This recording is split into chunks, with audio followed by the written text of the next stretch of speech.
গজওয়ে হিন্দ, হিন্দের সঙ্গে একটা বিজয় বিপ্লব মুসলমানদের লেগে যাবে। ওই দামামার ঘন্টা আজকের ভারতের লোকেরা এখন বাজিয়ে দিচ্ছে, ঠিক কিনা বলে? এটা সহজ বিষয় না আপনি মনে করুন, এটা সহজ বিষয় বলে আপনি মনে করবেন না, এত সহজ না এটা। গজওয়ে হিন্দ, মুসলমানদের বিজয়ের দামামা বেজে উঠবে। ইসাবাতান মিন উম্মতি, আল্লাহর হাবিব উম্মতের ভিতরে যারা ভারতকে বিজয় করবে তাদের জন্য শুভ সংবাদ দিয়েছেন। কিন্তু এই কণ্টকাকীর্ণ পথ এতটা কঠিন হবে, মার খেতে খেতে মুসলমানদের রক্ত টাকটু পর্যন্ত ভিজে যাবে। এরপরে আল্লাহ রাব্বুল আলামিন মুসলমানদেরকে বিজয় দিবেন। পড়েন আল্লাহু আকবার। তারা প্রতিনিয়ত আমাদেরকে হুমকি দিচ্ছে।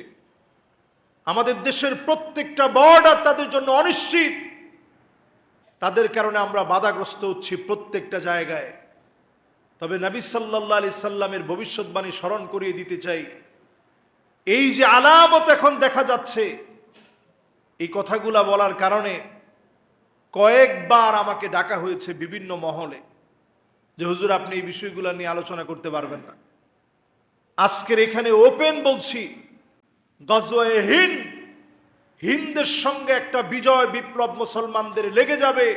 ওই দামামার ঘন্টা আজকের ভারতের লোকেরা এখন বাজিয়ে দিচ্ছে, ঠিক কিনা বলে? এটা সহজ বিষয় না আপনি মনে করুন, এটা সহজ বিষয় বলে আপনি মনে করবেন না, এত সহজ না এটা। গজওয়ে হিন্দ, মুসলমানদের বিজয়ের দামামা বেজে উঠবে। ইসাবাতান মিন উম্মতি, আল্লাহর হাবিব উম্মতের ভিতরে যারা ভারতকে বিজয় করবে তাদের জন্য শুভ সংবাদ দিয়েছেন। কিন্তু এই কণ্টকাকীর্ণ পথ এতটা কঠিন হবে, মার খেতে খেতে মুসলমানদের রক্ত টাকটু পর্যন্ত ভিজে যাবে। এরপরে আল্লাহ রাব্বুল আলামিন মুসলমানদেরকে বিজয় দিবেন। পড়েন আল্লাহু আকবার।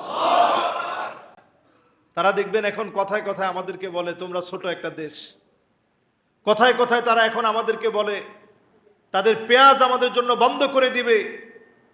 কথায় কথায় তারা আমাদেরকে হুমকি দেয়। বর্ডারে তারা অনিশ্চিতভাবে আমার বাংলাদেশিদেরকে গুলি করে হত্যা করে। নানাভাবে যখন তারা অন্যায় চালাচ্ছে, নবীজি সাল্লাল্লাহু আলাইহি সাল্লামের এই হাদিস আমাদের কাছে পরিষ্কার। আপনারা যদি এই দাঙ্গা বাদিয়ে দেন, আজকে এসে আপনি খবর নিয়ে দেখেন আমাদের দেশের হিন্দুরা পর্যন্ত এখন এই বর্তমান কুমিল্লা, ফেনী, চট্টগ্রাম, সিলেট এই পুরো অঞ্চলের ক্ষতিগ্রস্ত মানুষের জন্য পূজার টাকা নিজেরা পূজায় খরচ না করে বন্যার্থ মানুষের জন্য তারা ব্যয় করে দিচ্ছে। আল্লাহু আকবার বলে। এটা আমার দেশ। এদেশের মানুষ অত্যন্ত সহনশীল। ছোট্ট একটা বাচ্চা দেখেছি, 10 বছর বয়স হবে, সে 10 বছরের বাচ্চা 14,000 টাকা জমিয়েছে। 10-11 বছরের বাচ্চা 14,000 টাকা জমাইছে। তার কাছে যখন প্রশ্ন করা হয়েছে যে তুমি যে এরকম ছোট্ট মানুষ, তুমি এই টাকা দিয়ে দিচ্ছ কেন?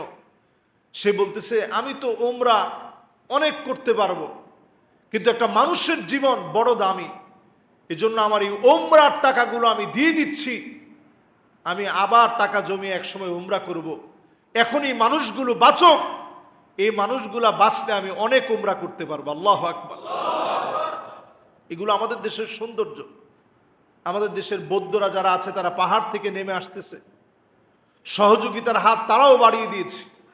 সম্প্রীতির এই বাংলাদেশে যদি আপনারা অনিষ্ট করতে চান, গজওয়ে হিন্দের দিকে চলে যাবে। আমাদের ছাত্রদের যে গণ অভ্যুত্থান, এটা আমাদেরকে বারবার মনে করায় দেয় এই জাতি কখনো দমে যাওয়ার জাতি না, ঠিক কিনা বলে?